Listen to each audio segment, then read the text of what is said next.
Olá, conversa de peso de hoje vai falar sobre terceira idade. A gente vai conversar um pouco sobre como foi essa transição durante a pandemia, de como viveu a terceira idade, com um especialista no assunto, um querido amigo nosso, escritor de vários livros, com 2 novos livros na forma, professor da nossa Universidade Fevale e um especialista em geriatria, nutrólogo também, doutor Leandro Minoso. Que honra poder estar conversando contigo. É uma satisfação minha falar contigo sempre, Rodrigo, né? Enquanto amigo, mas e também aqui na Vale TV. Fazia tempo que a gente não conversava, doutor. Desde o início dessa pandemia, evidentemente, a nossa vida mudou muito, né? Estamos aqui bem distantes, vacinados, graças a Deus, muito preocupados ainda com tudo que está acontecendo, né? Como é que foram esses últimos 20 meses, né, que o Brasil, que a nossa região intensamente vive essa pandemia, doutor? Eu me lembro bem que em março do ano passado, aqui mesmo nesse estúdio, né, eu dei um chilique pedindo para as pessoas ficarem em casa, falando do risco, da importância que se tinha, né? E passou mais de um ano e meio desde daquele momento que era muito assustador e tinha o porquê de ser, né? Inclusive esse ano, no começo do ano, a gente viu, depois de fevereiro, março e abril, a verdadeira catástrofe chegou aí aqui a nossa comunidade, né? Foi um momento muito complicado. Abril foi um período mais crítico, abril de 2021 mais crítico da pandemia, né? E foi justamente quando a gente teve todos os avisos que aquilo poderia acontecer. E lamento muito que as medidas de precaução não foram tomadas. Inclusive a gente tinha, os dados mostravam isso, né? Crescimento no número de casos, crescimento no número de hospitalizações. A gente cometeu muitos erros enquanto sociedade na pandemia, não querendo retomar os delírios, aquela besteira de kit Covid, imunidade de rebanho e tudo mais. Mas eu vejo também que em outras medidas, entre elas, como usar leitos de UTI como balizador do que devia ser feito ou não. A gente mostrou um indicador que fracassou redondamente. É o indicador da morte, na verdade. Sim, porque né? inclusive a gente ficou no estado do Rio Grande do Sul com a bandeira preta durante muito tempo, as pessoas morrendo, né, os casos não diminuindo, e a solução foi acabar com a bandeira preta. Então, assim, foi algo que a gente falhou enquanto sociedade, das lideranças, dos governantes, das pessoas do setor empresarial, não ouvir os cientistas, professores das universidades. Foi uma pena, a gente perdeu com certeza mais de 1.000 pessoas aqui em Novo Hamburgo, muitas pessoas sofreram. Então Tem muita gente com rescaldos disso ainda e vão ficar com sequelas pro resto da vida, né? Ainda sim, ainda tem. Mesmo que a gente, com a vacinação, a gente tem dados muito melhores, né? Um pouco mais tranquilizadores, mas tem as pessoas que ficaram com sequelas de Covid. Quem foi para a UTI, por exemplo, e graças a Deus conseguiu sobreviver, acabou saindo com muitas dificuldades de saúde, cansaço, depressão, alterações cognitivas, isso muito em idosos. Então foi um período difícil. E para as pessoas que eu cuido no consultório, pensa, né? Eles ficaram muitos como se fosse uma prisão domiciliar, fora o medo, né, total, né? Que via na imprensa. Via as pessoas queridas morrendo na volta, né? Isso. Eu me lembro muito bem de um atendimento que eu fiz lá no Lar Santana, que era uma senhora com Covid. E era bem na hora do Jornal Nacional. Eu examinando ela e tal, e o Jornal Nacional mostrando todos aqueles números de óbitos, etc e tal, né?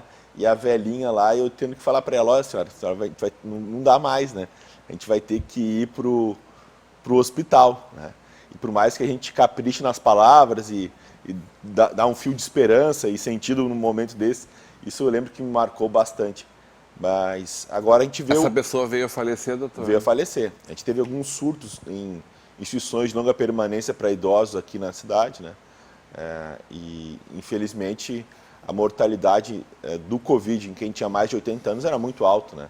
Mais ou menos 1 em cada 6 pessoas que pegam Covid na cidade falece.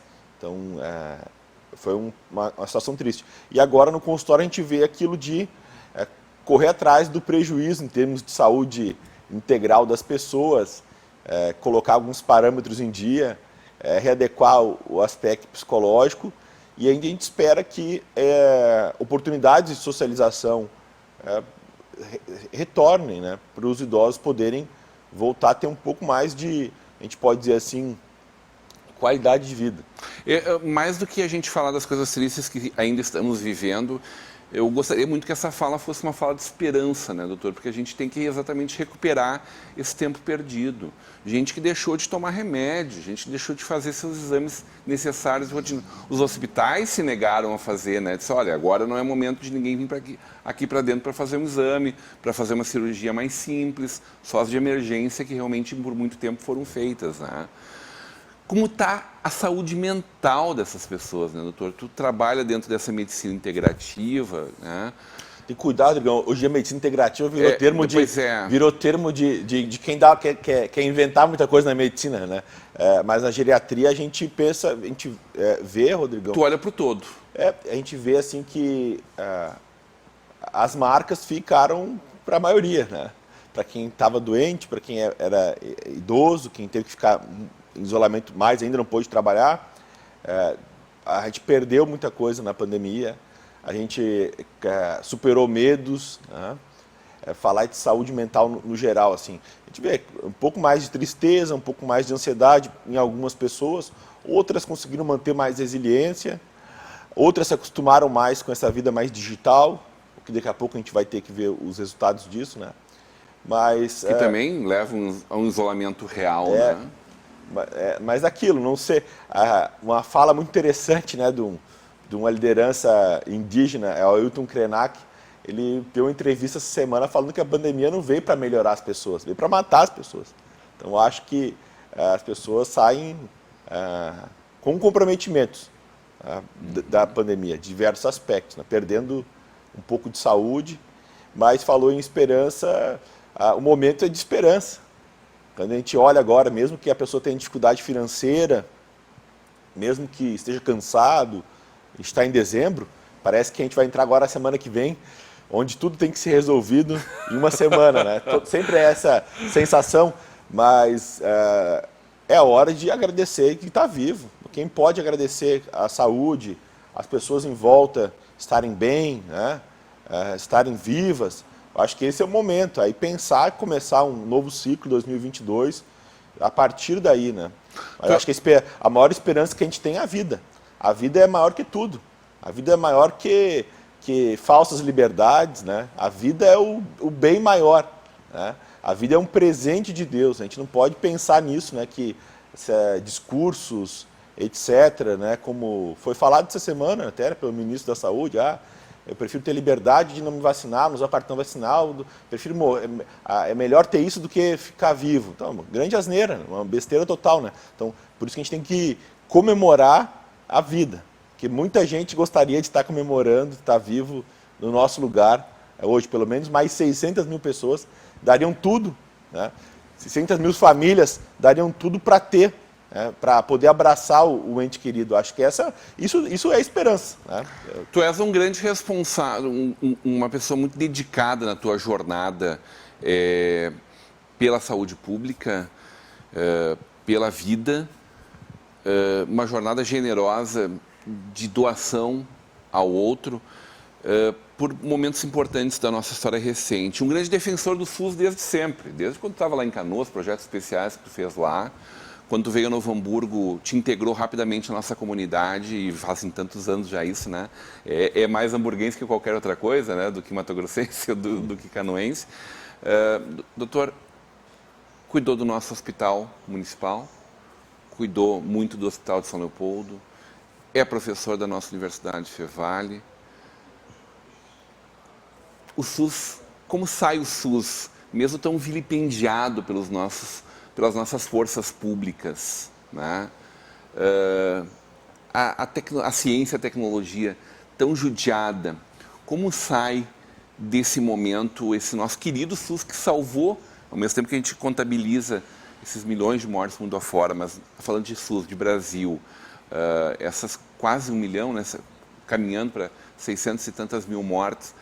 Como sai o SUS desse momento, doutor? Fortalecido ou muito enfraquecido? A imagem do SUS melhorou perante a população. Tem pesquisas mostram isso. As pessoas reconhecem, opa, eu preciso do SUS. Se não fosse o SUS, eu não teria o exame de Covid, eu não teria o atendimento, muito mais pessoas morreriam, não haveria atendimento de UTI para quem é pobre, não tem acesso a recursos. Então, isso é percebido. Não teria distribuição de vacina. Então, as pessoas perceberam, opa, o SUS é muito importante e fundamental que ele continue gratuito, né? Que ele continue nessa característica, né? Porém, continuamente o SUS é atacado. Quando a gente vê o teto dos gastos continua tirando bilhões por ano pelo SUS, a gente vê que isso é uma forma de atacar a saúde e de não defendê-la. Quem mais precisa, né, doutor? A gente tem que pensar a política e sociedade enquanto algo complexo. Então é muito difícil alguém falar que quer ver as pessoas com educação, com saúde de qualidade, quando se defende teto dos gastos e chama investimento em saúde de gasto público. Então eu vejo que o SUS continuamente a gente precisa explicar para as pessoas como funciona.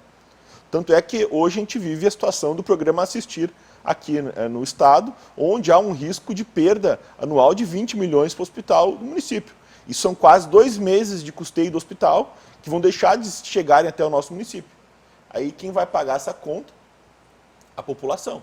A prefeitura vai ter que dar um jeito de conseguir manter os recursos ou reduzir recursos e mandar de ambulâncias pessoas para Porto Alegre ou outros municípios. Então, essa compreensão de como o SUS é complexo, eu acho que falta para a comunidade, para se defender. Porque é muito fácil pessoas, assim, às vezes, assim, bobas, né, a gente pode dizer, bobas e com ideias, assim, muito simplórias, virem com papo, por exemplo, um voucher para o SUS. Eu vou te dar um dinheiro, em vez de dar para o teu município, tu vai poder escolher o posto que tu vai. Isso são soluções estapafúrdias, quando a gente pensa em manter um SUS forte, né, um SUS que dê conta. Então, seria importante que as pessoas conhecessem mais como funciona a saúde pública para cada vez defender mais o SUS. Né? Não só bater palma para os profissionais de saúde de vez em quando e tal, mas entender que é uma estrutura que tende a melhorar. Eu sou contra destruir o SUS para começar de novo outro processo. O SUS foi revolucionário. Né? Na década de 80, quando surgiu o SUS, foi de uma situação que as pessoas testemunhavam a barbárie do nosso Brasil. Verdade. Quem não tinha dinheiro tinha que juntar tudo que tinha para pagar um parto, por exemplo.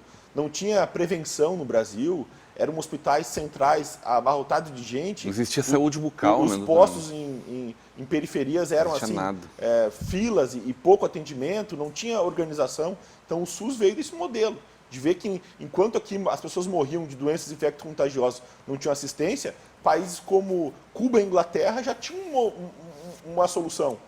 Né? E o SUS começou justamente com experiências em alguns municípios que viram, opa, se a gente cuidar melhor, diminui lá a lotação no hospital, as pessoas têm mais qualidade de vida. Então o SUS foi arquitetado, o SUS é SAMU, o SUS é vacina, o SUS é remédio, pessoas que pagam convênio, pessoas com posses, pegam remédio para diabetes, hipertensão, lá onde tem aquele adesivo grande, farmácia popular, tudo isso é SUS. É a Anvisa que controla as vacinas. É transplante, né? O SUS é tudo isso. Então, quanto mais as pessoas conhecerem o que é o SUS, mais elas vão poder defender. Esse é um ponto, pelo desconhecimento das pessoas, que deixa o SUS vulnerável sempre, né? Mesmo após uma pandemia. 2 livros novos na forma, com escritora já desenhada, lançamentos que vêm em breve, Lei Estadual do Alzheimer, Lei Nacional do Alzheimer. Vamos conversar sobre isso? Vamos. Na volta do intervalo, hoje numa conversa de peso com o Dr. Leandro Minoso.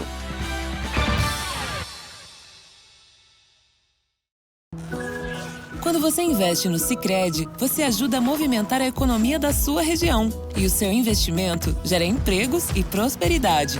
Mais do que isso, gera educação, programas sociais e desenvolvimento. Venha para o Sicredi e conte com um atendimento próximo, um amplo portfólio e a segurança de uma instituição com mais de 115 anos. Invista no Sicredi. Aqui, seu investimento rende mais do que dinheiro.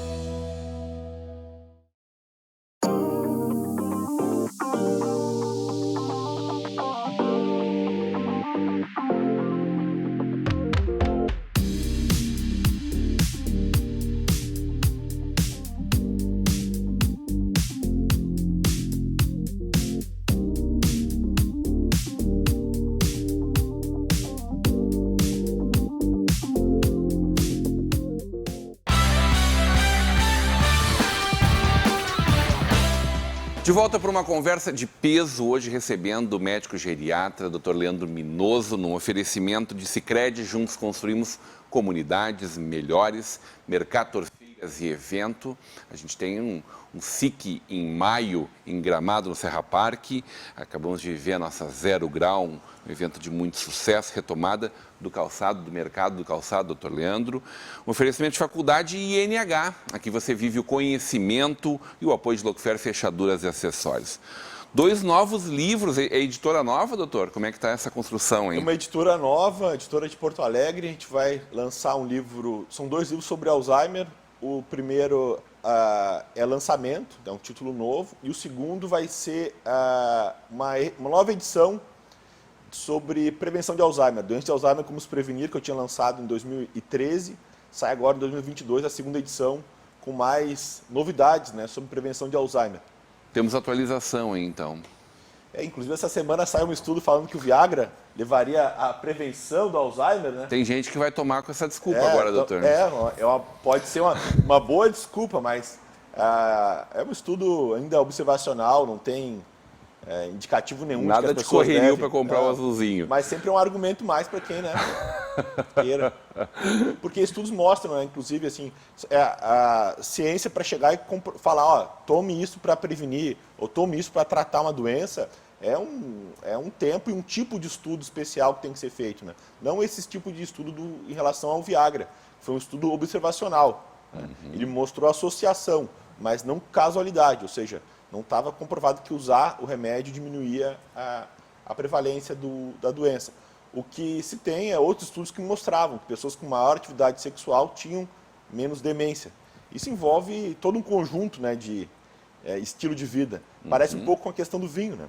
Quem tem a disponibilidade e o equilíbrio psicológico para tomar uma dose de vinho regular, uma dose de vinho controlada. Não é um copo de 1 litro, né, doutor? Periodicamente, pode ser o próprio vinho, mas também pode ter o seu estilo de vida que faz a pessoa se permitir aquele momento, né? Então, a ciência vai aos pouquinhos, mas sem muita empolgação. Eu fiquei muito feliz vendo o que vocês estão trabalhando de lei estadual do idoso, do Alzheimer, né? Do idoso a gente já tem há muito tempo, né? Nós temos o Estatuto do Idoso aí, do Paim, nosso né? senador Paim, desde 2003. Lei estadual do Alzheimer, cabeçada pelo deputado estadual Isur Cor, nós também, hamburguense, numa parceria contigo, estão aí levando à frente isso. E lei nacional do Alzheimer, coisas estão em discussão dentro do nosso Congresso Nacional também, né? Isso, junto com o senador Paim, que é o autor do PL 4364, então, e o relatório a gente teve do senador Romário. Então, o projeto foi aprovado mais ou menos 15 dias no Senado Federal, o que traz bastante esperança, né? Até esses dias estava conversando com meu pai, que meu pai ele é biomédico, trabalha com conselho profissional, e ele já chegou a fazer cursos lá no Congresso para pessoas que trabalham em conselhos. Ele me comentou que em cada 4 anos, né, o tempo lá de legislatura, são 400 mil projetos de lei que são apresentados. Tá? 400 mil.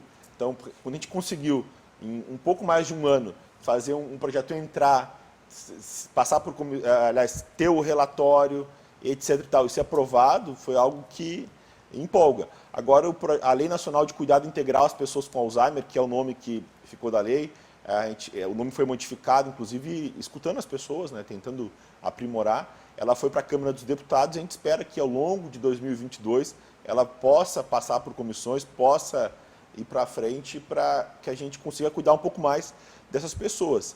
No Brasil tem uma estimativa, Rodrigão, que entre 500 mil e 700 mil pessoas têm demência e nem sequer têm um diagnóstico.